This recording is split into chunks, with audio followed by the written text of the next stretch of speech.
Hello, my lovelies. Happy Friday, friends. Welcome in to What About This, an extension of the Eighth and Grace podcast, where we are going to chat just enough to get us through lunch. Not an entire meal, but a bite-sized snack, if you will. Think about this as a bestie convo to keep us going through the rest of our day. Are y'all ready? Let's go.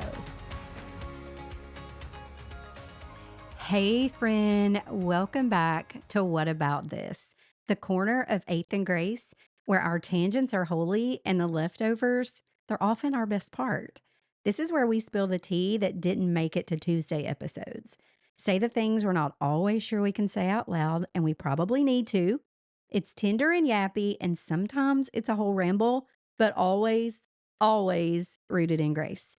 These are our frenzies chats, the ones that start with, okay, wait, what about this? And somehow end up 30 minutes later with laughter and tears, or one of us rolling around the floor. I don't know. Maybe those are just my conversations. But that's how we do it, though, right? Okay, so if you're eating lunch, pull up a chair. If you're propping your phone on the bathroom sink while you swipe on a bit of mascara or brush out your lashes, I'm right there with you. If you're stuck in the carpool line, turn it up. If you're folding laundry, washing dishes, stirring dinner, let this be your soundtrack. If you're in your mundane, or maybe you're lacing up your running shoes, tie them tight and come on with me. There's always one more thing to say, and this is the space for it. Let's just talk about it. Okay, let's settle into this moment together because today's Lunch Bite episode is a little different. It's a whole meal, an entire entree, and honestly, a little tender. Because instead of me sitting on this side of the mic asking the questions, I'm sharing an audio with you all today from a recent interview where I was the one telling the story. If you've been here for a while, you know I don't bring my testimony out lightly. I share it the way you hold a thing, very holy, and hold it very tightly, carefully, honestly, and only after I've prayed over it a lot. But I also know this, when God restores a daughter, he doesn't hide her. He lets her light shine with a kind of beauty only resurrection can make.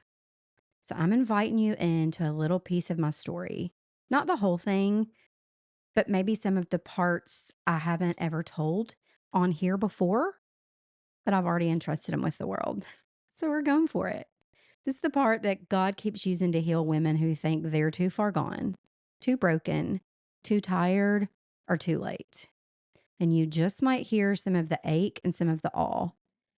You might hear about the wilderness and some wonder, and you'll hear how God met me in the places I didn't think I would ever survive and taught me how to rise again as a woman of grace, fire, and hope. Settle in, grab your coffee, open your heart. This one feels like sitting on the porch with me. Story for story, breath for breath, grace upon grace. Let's begin. Welcome to Her Story by her.BIBLE. And this podcast is exploring the intersection of womanhood and the Bible. And so I'm excited to introduce you to my new friend, Brandy. Brandy came here from Charleston and drove down to Orlando, and we get to see each other face to face, which is really fun. Yes. So if you're watching the video, we're excited about that. But welcome, Brandy. Thank y'all so much for having me, Jenny. I am so honored to be here. I'm actually humbled to be here with you and to be sitting at this table and having this conversation. Yeah, thank you. So this is Brandy Dawson, and she's a seminary student. Yes, she's a wife and mother and grandmother. And let's see, what else? Tell us what else. So I'm a nurse practitioner. I'm a podcaster. I'm a content creator. I'm a writer and a speaker. A teacher, a little bit of all the things of a woman in ministry in the year of our Lord 2025. It seems that we have our hand in so many pots. Yeah. Well, it's so fun to meet you, Brandy, and just hear more of your heart. And I'd love to hear just a little bit of your story and how you came to Christ and how the Lord's been weaving that and into where you are today. So I grew up in a very small town. We didn't even have a red light.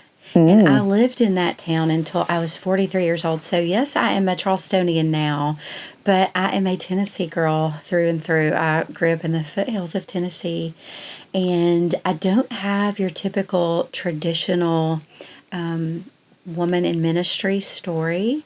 My mother was 15 years old when she got pregnant with me, and she was a star student at school, and so it was a very Oh. big upset to her mother, to her community, when she got pregnant with me, and my mother quit school as a freshman in high school when she got pregnant with me, and we grew up very rural, and I would say now in our modern day, I can definitely say in poverty. We grew up, so things were not easy. And when I was 7 years old, I'll never forget, my mother went back to school when I was 7 years old, and she worked every single day.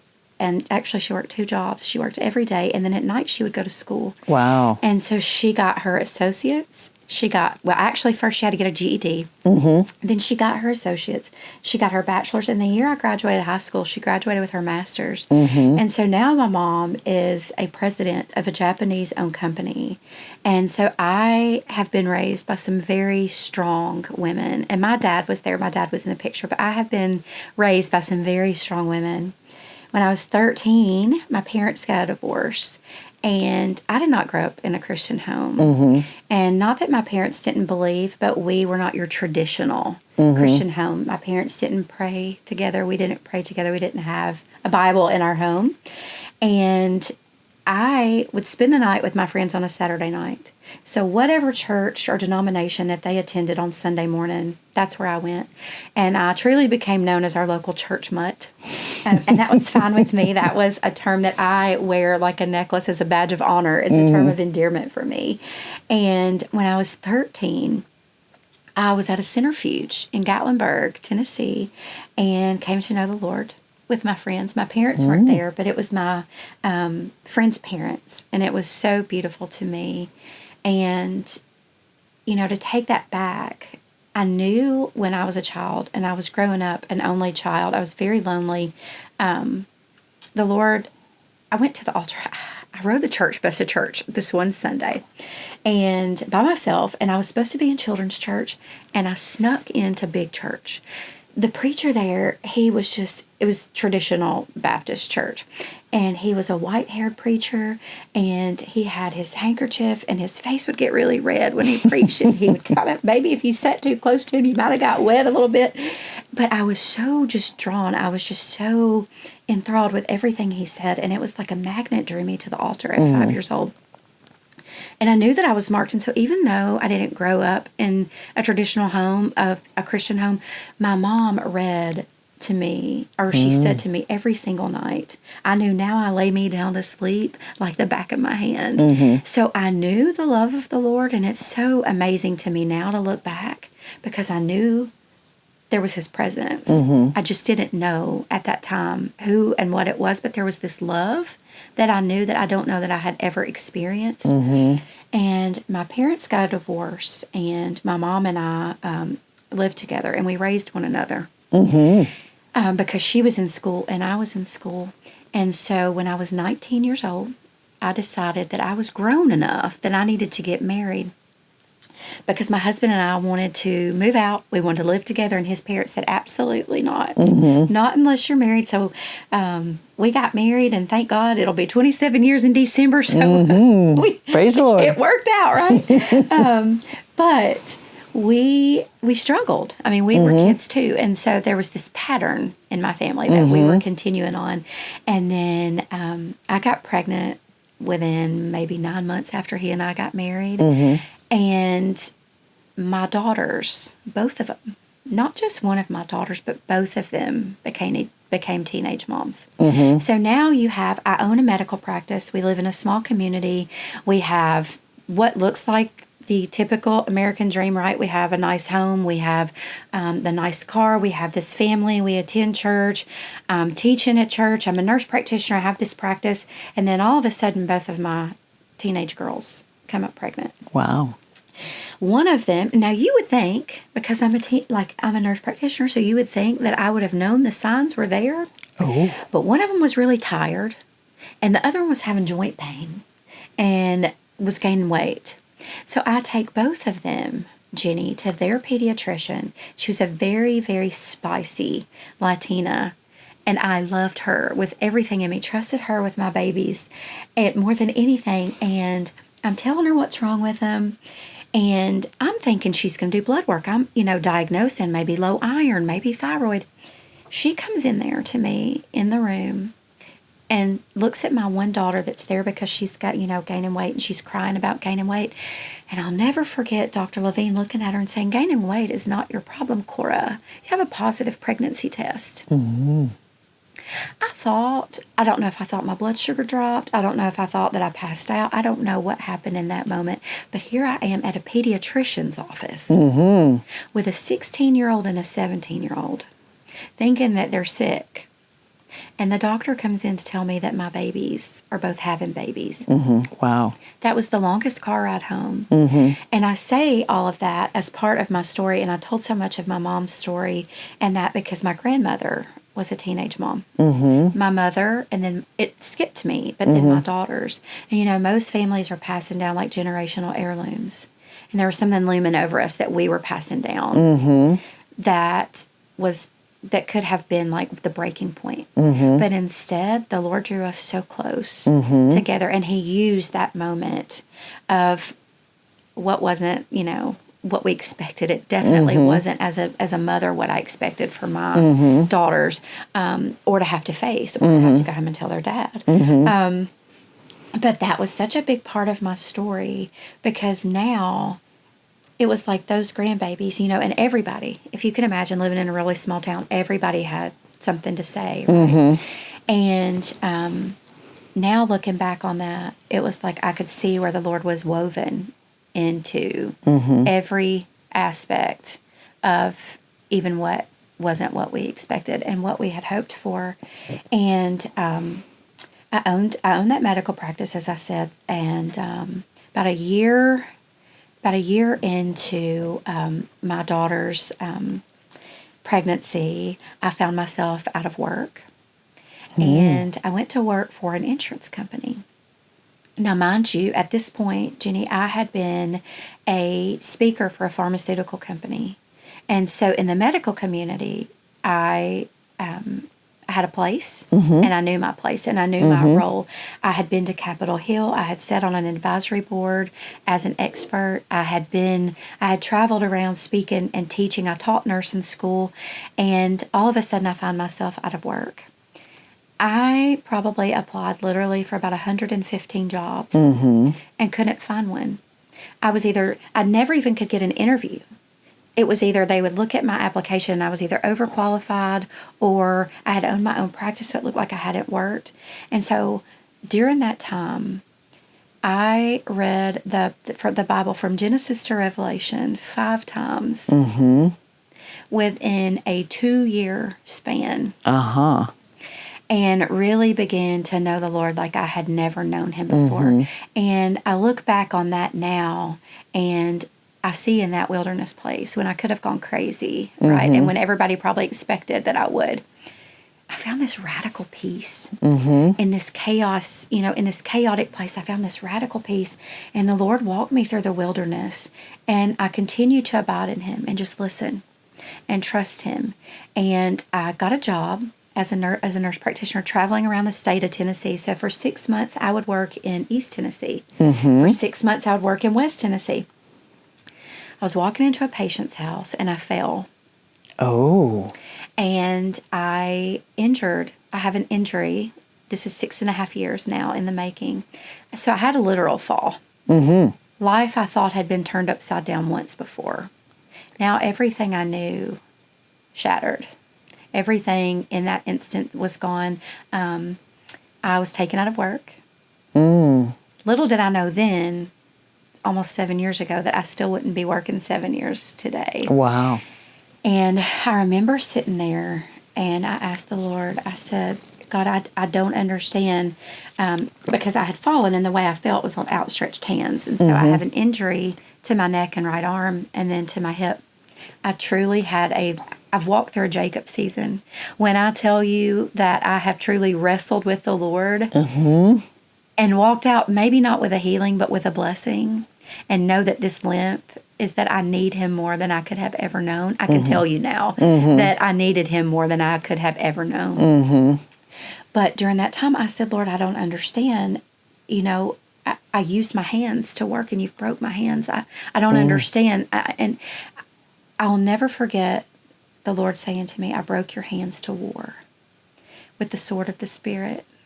And that's when I went. Wow. That's when I went deep in reading the Word and began to study like I had never studied before. I didn't know what else to do. My job wouldn't let me work. The doctors wouldn't let me work. I'm at home. And if you would have asked anybody during that time, one trait that I can say I took from my mom, and I don't mean this in a negative way, is that I was a better worker. Maybe than I was a wife and mother. That was my identity. That's all I had ever known. And now I'm home. And I'm being faced with things that I had never dealt with before. And during that time, the Lord said, have I not called you to be a teacher? And I was like, maybe you're talking to somebody over here, because I don't think you're talking to me, because I don't really have the patience for that. I teach nursing school. And he said, but now you'll teach my word. And okay, you're talking to somebody that this was not what I had planned. And during that time, I wrestled with going to seminary school. That was 2017 when I really wrestled with that. So now, here we are in 2025. I'm in my third semester of seminary. I have a podcast that the Lord called me to a voice to in 2017, and I wrestled with him until 2025, and to write a book. And I wrestled with him from 2017 to 2025. So when I tell you I've had this Jacob season, but I have seen his hand in every aspect of it, and he has provided for us so beautifully in ways that I never would have known that he would provided. And even in that wilderness place, he showed me that he truly is Jehovah Jireh. And it has been one of the wildest rides that I can tell you. I never would have expected for the Lord to call me from a medical ministry. And I felt like that was a healing ministry that he had called me to. But now it's more as you'll still have a ministry and you'll still have a healing ministry, but it'll be with the words that I've written on your heart, and you'll speak them with your mouth, not necessarily through medications. And so in a long about way that you asked me about my story, that's just kind of the long and short of how we got from a little girl that knew nothing to now so deeply knowing that that's definitely where my truth and my trust and my faith is rooted in. I had nothing left but him.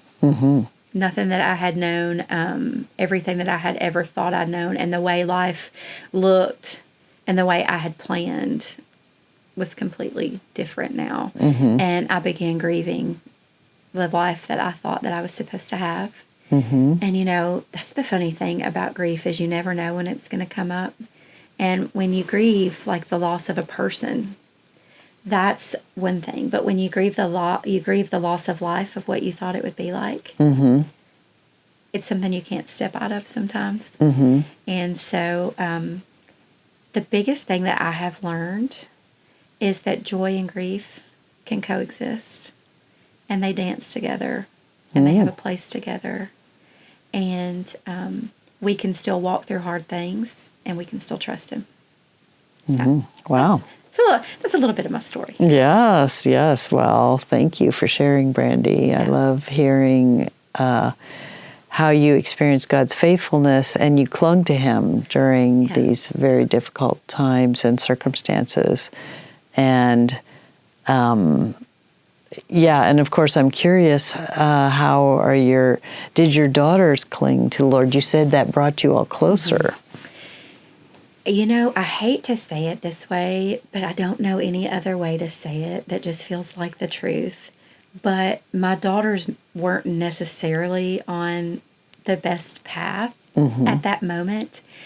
And it's almost like the Lord used the birth of my daughters. They both had girls, and this is the wild thing, Judy. Not only were they pregnant at the same time, but they gave birth an hour and 48 minutes apart in Wow. the same hospital with the same doctor. And so we're going in between room 218 and room 219. And I'm just like, Lord, I can't miss this. I have to be in this room. I have to be in this room. And it's almost like He used that. And that's what He used to draw them closer to Him. And I know that may not sound like your typical way that God draws someone into them, but it was a saving grace for them. Those girls truly saved them. And so not only did it draw us closer together as a family, but it drew them closer to Him. And that was one of the most beautiful things that I have probably ever witnessed. Now getting to see my babies raise babies, but also raise them dependent upon the Lord. Yeah. Wow. Yeah, I love that. I'm glad I asked that Yeah. question. How do you want to encourage women? So we've been talking about women and what are women facing today, and how do you want to encourage women to trust God? More than anything, just to truly live by example and to live the gospel and to not just teach and speak the gospel, but to live by His light, to be His light, to be His love, to be hope, and more than anything, to be a safe landing space. And to know that in times when I come to face with some women, sometimes they need an encouraging word. Sometimes they need a prayer. Sometimes they need love. We always need prayer, but sometimes they just need a listening ear. And so, my biggest thing right now, and that I'm using practically in my life as an application right now, is to discern when they need me to just be a safe landing space, and to show them that no matter what they walk through, that even when our circumstances are hard and even when our situations are not what we would have expected or what we would have chosen, that doesn't determine our worth and who we are and our value to God. And it doesn't mean that He's not good even when our situations aren't good. And so just to be a hope for them to bloom where they're planted and to embrace the right now, and not to continue to worry about the future and what's going to happen, but to take it day by day and just to trust that He is here, He is near, and He is Elroy. He sees you. He sees the sleepless nights. He hears your cry, and he hears the prayer in our breath. So, Wow, thank you. I love that. yeah. Could you, so with Her Bible, of course, we're encouraging people to listen to the scripture in women's voices. And I'd love it if you would share who encourages you from the scriptures. Oh, goodness. So there are so many. And if I have to say women, I love Esther.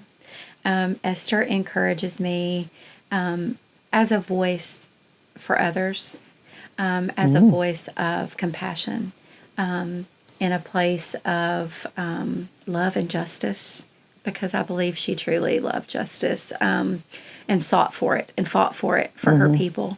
And I love her. She encourages me so much. And another female that encourages me, all of them really do, but I think of Ruth and I think of Hannah. And one of my favorite things about Ruth is that, she gleaned in the field. And one of the things that I love to take away from that is that, the gleaning in a field, what is that? I mean, she got the leftovers, right? So she got to pick the leftovers. And it just reminds me that the leftovers will be the blessed overs. Sometimes, just because you may not think that God sees you, and you think He sees everyone else, and you think you may be the last one or the least of these or someone He would never choose, that you have been faithful in that, even with gleaning the leftovers, that blessing will come. And it's not just for you, it's a generational blessing. And so those are just two examples of women that encourage me. Yeah, and she didn't know what the future was. All she did was, trust God Trust every him. day, Yeah. and the Lord provided for her. Yeah. And she had a baby boy, and Yeah. she didn't know who he would become. Yeah. And who his sons and grandsons would Yeah. be. Yeah. So, yeah, thank you for sharing that. And I love, one thing about her Bible, and one thing I love about having an app as to where the scriptures are read to us. I love being able to know and to hear other women read scripture, that it breaks borders, and it goes beyond boundary lines, and that it is multi-generational, and that it is multicultural, and that we all have a place at the table. That women truly have a place at the table. Yeah. Yes. Thank you. Now I'm having a brain lapse. Neither of us got much sleep last night.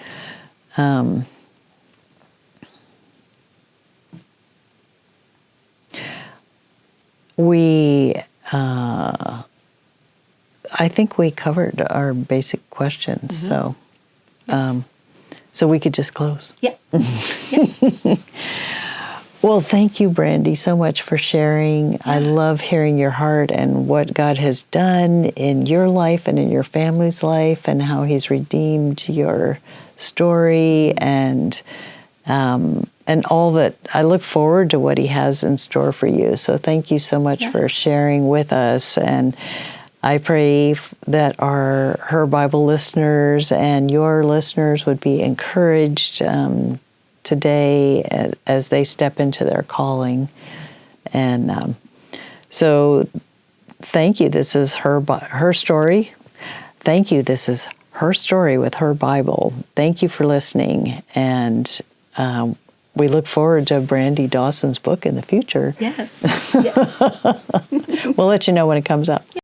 That may be a lot that some of you didn't know, but I want to thank Jenny Steinbach for inviting me into this conversation. This was an interview that I had originally done for her story with her Bible, but I wanted to share it here too for my friends. For those of you who have been walking this stretch of road with me, and honestly, this may not be what you were expecting to hear today.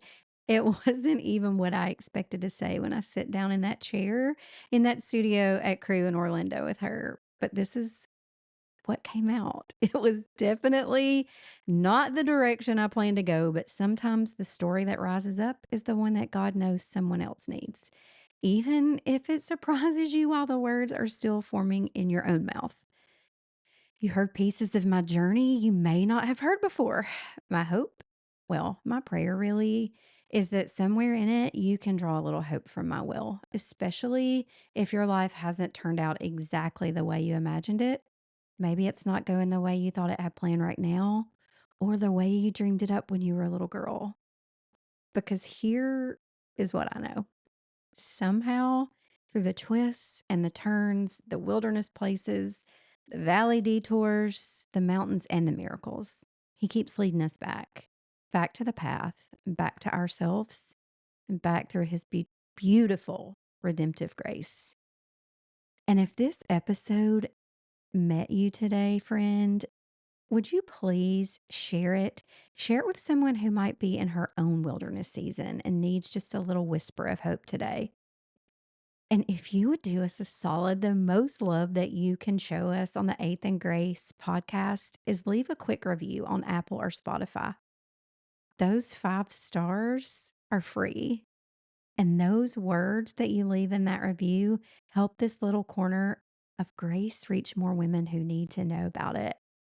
Also, if something stood out to you, a phrase or a moment, tag me at Brandy A. Dawson on Instagram. I love to see what God is stirring up in your corner of the world. And you can always DM me. I love to slide up. I love for you to be in my DMs. I love to chat with you guys. You can always pop into the website at brandyadawson.com, read the blog, see what's going on. Gonna have some fun new things going on. A new newsletter that's coming up we'll be talking about soon. And there's always our Substack of Musings of Grace, where we're going to do weekly rhythms, reflections, breath prayers, and just little grace notes that come right to your inbox. Thank you, thank you, thank you again for listening. Thank you for being here. And thank you for helping me carry this good, good gospel. He is who he says he is, even here, even now. Until next time, I love you guys. Bye.